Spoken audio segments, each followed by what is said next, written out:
10분쯤 지났을까 벨소리가 차 마실 시간을 알린 후에도 버지니아가 나타나지 않자 오티스 부인은 하인에게 그녀를 불러오라고 했다. 잠시 후 하인이 돌아와 버지니아 양이 보이지 않는다고 말했다. 버지니아는 매일 저녁마다 식탁에 놓을 꽃을 가지러 정원에 나갔으므로 처음엔 오티스 부인도 별 걱정을 안 했지만 6시가 되어도 버지니아가 나타나지 않자 몹시 불안해하며 아이들에게 밖에 나가 찾아보라고 이르고는 그녀도 남편과 함께 저택 안을 뒤지기 시작했다. 6시 30분 아이들이 돌아와 버지니아를 도저히 찾을 수 없다고 말했다. 그때부터 오티스 가족은 극심한 동요를 일으키며 어찌할 바를 몰라 했다.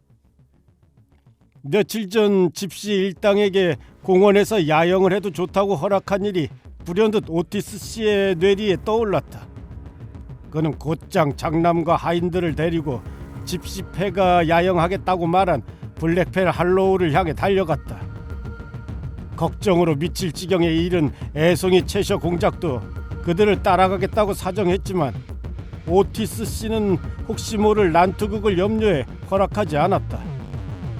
그러나 막상 그곳에 도착해보니 집시패들은 이미 종적을 감춘 후였다. 모닥불이 여전히 타고 있고 접시가 숲을 여기저기에 놓여있는 것을 보면 갑작스럽게 떠났음이 분명했다. 그는 장남과 2명의 하인에게 주변을 찾아보라고 말하고 급히 집으로 돌아와 떠돌이 패거리 아니면 집시 일당에게 납치당한 소녀를 찾아달라고 전국의 경찰서에 전보를 보냈다. 오티스 씨는 곧이어 말을 준비시킨 뒤 아내와 세 아들에게 계속 식사를 하라고 이르고는 하인 1명과 함께 에스컷 거리를 질주했다. 그러나 3km 남짓 달렸을까 누군가 급히 뒤따라오는 것 같아 돌아보니 조랑말을 탄 애송이 공작이 모자도 쓰지 않은 채 벌겋게 상기된 얼굴로 다가왔다. 오티스 씨, 너무 걱정이 돼서요. 애송이는 숨을 헐떡였다. 버지니아가 사라졌는데 어떻게 음식이 넘어가겠습니까? 부디 화를 내진 마십시오. 작년에 저희의 약혼을 허락만 하셨어도 이런 일은 벌어지지 않았을 텐데 말입니다. 제게 돌아가라고 하시진 않겠죠? 갈 수 없습니다. 가지 않겠습니다. 목사는 별 수 없이 잘생긴 개구쟁이를 향해 미소를 머금다가 버지니아에 대한 각별한 애정에 가슴이 뭉클해져서 몸을 뻗어 젊은이의 등을 부드럽게 토닥거렸다. 그래 세실, 돌아가지 않겠다면 함께 가지.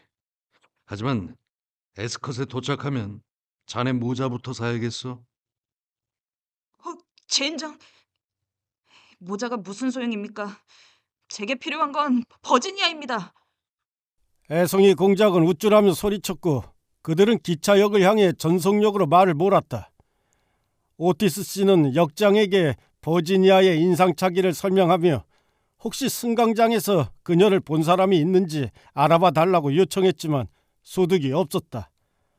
그러나 역장은 여기저기 연락을 취한 뒤에 철저한 감시태세를 갖출 테니 너무 걱정 말라고 말했다. 오티스 씨는 막 가게 문을 닫으려던 리넨 상점에서 애송이 공작에게 줄 모자를 사고는 다시 7km쯤 떨어진 백슬리로 달려갔다. 백슬리는 집시들이 자주 출몰하는 곳으로 널리 알려져 있으며 주변에 넓은 공유지가 있는 마을이었다. 그들은 그곳 경찰서를 수소문했지만 별다른 정보를 얻을 수 없었다. 공유지를 샅샅이 뒤진 후에는 어쩔 수 없이 집으로 말머리를 돌려야 했다. 그들이 캔터빌 저택에 도착한 시간은 11시경으로 모두 비통한 심정으로 녹초가 되어 있었다. 가로수 길이 매우 어두웠으므로 워싱턴과 쌍둥이 형제가 각 등을 들고 대문까지 나와서 그들을 기다리고 있었다. 버지니아의 행적에 대해서는 조금도 밝혀진 것이 없었다.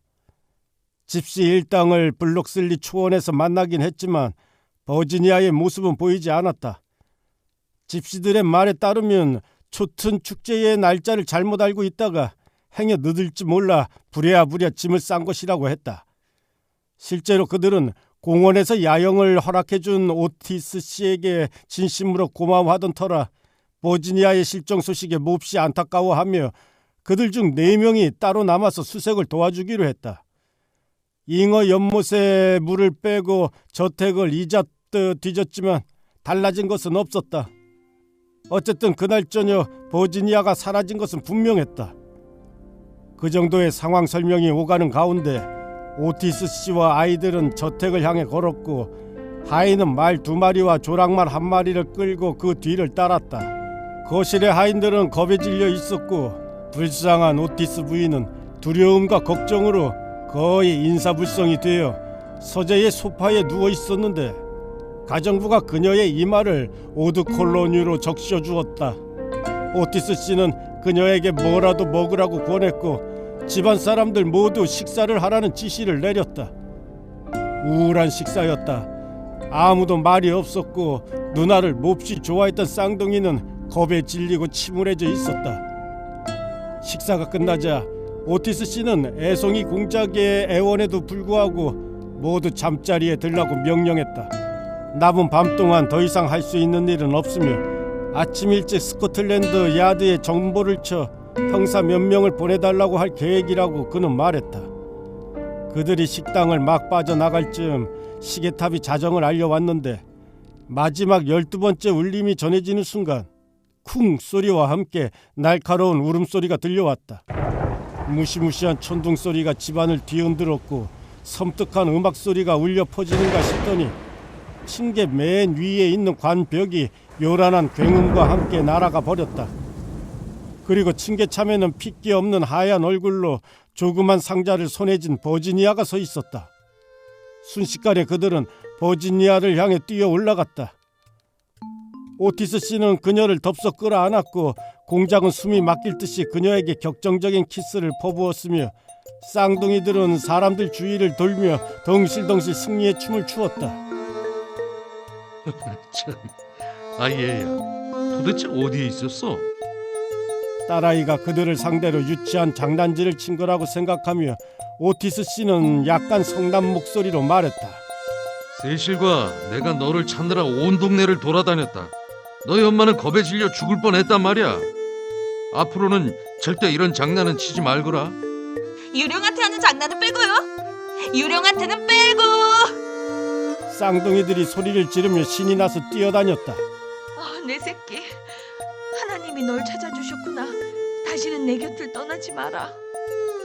오티스 부인은 오들오들 떨고 있는 딸아이에게 입을 맞추고 헝클어진 금발을 어루만졌다. 아빠, 버지니아가 조용히 말했다.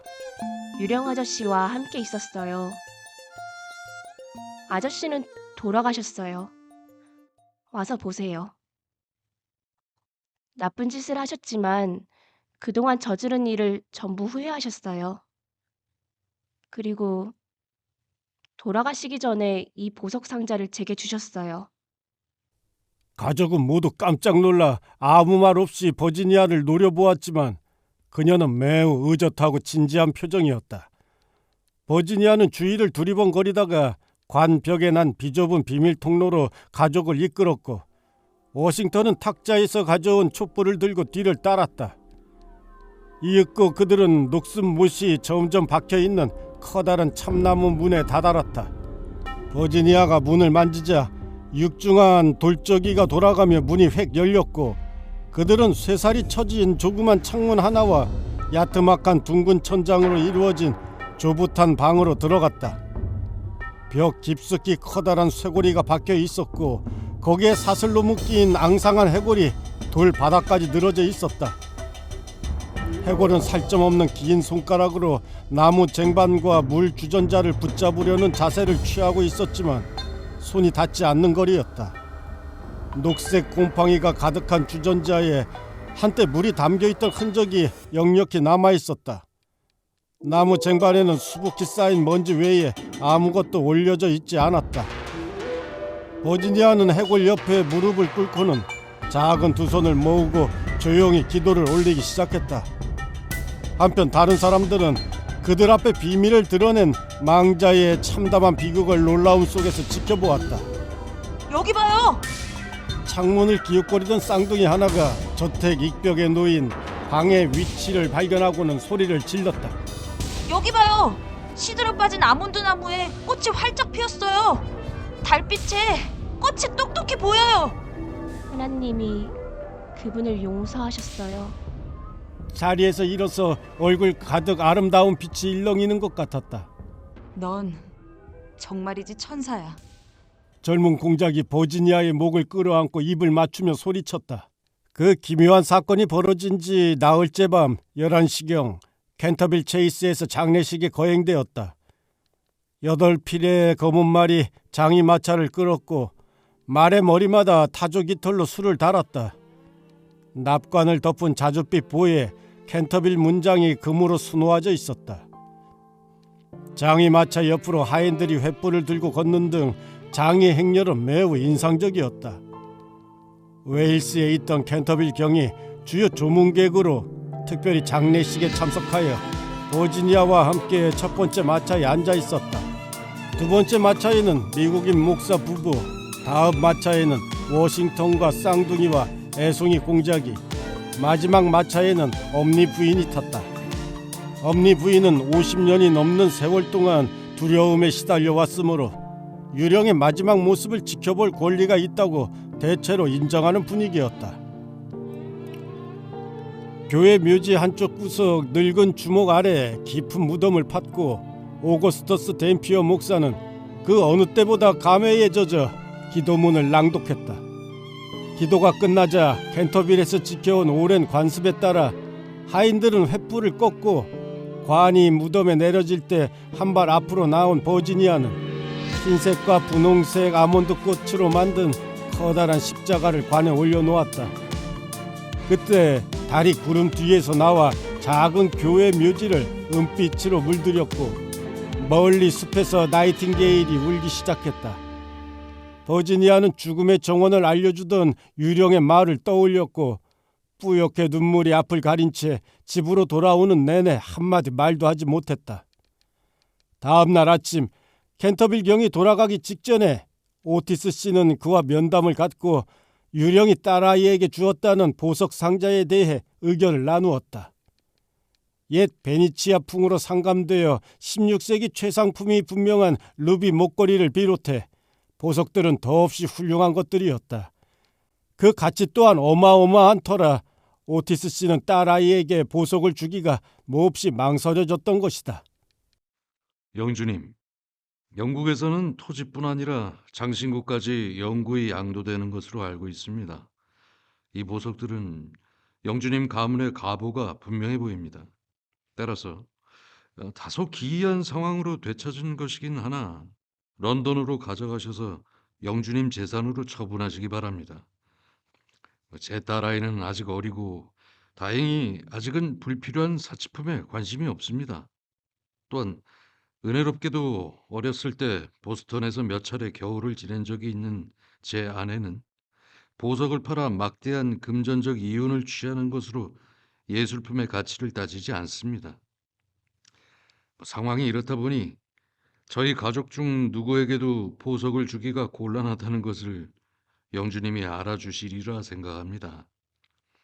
영국 귀족의 기품에 어울릴 만한 헛된 장식품과 놀이개는 소박하게 자라온 사람들에게는 아무 의미도 없을 뿐더러 저는 영생과 공화국의 검소한 원칙을 믿습니다.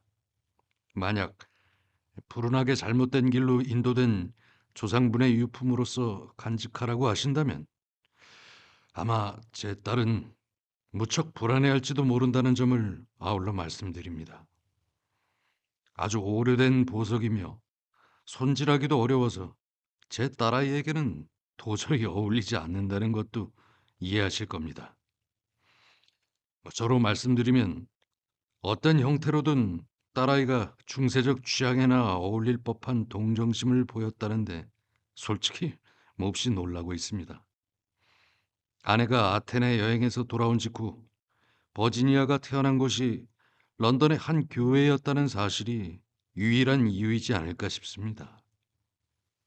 캔터빌 경은 덕망 있는 목사의 말을 경청하면서 이따금씩 잿빛 수염을 잡아당기기도 하고 불쑥 떠오르는 미소를 감추기도 하다가 오티스 씨의 말이 끝나자 진심 어린 악수를 청하며 이렇게 말했다.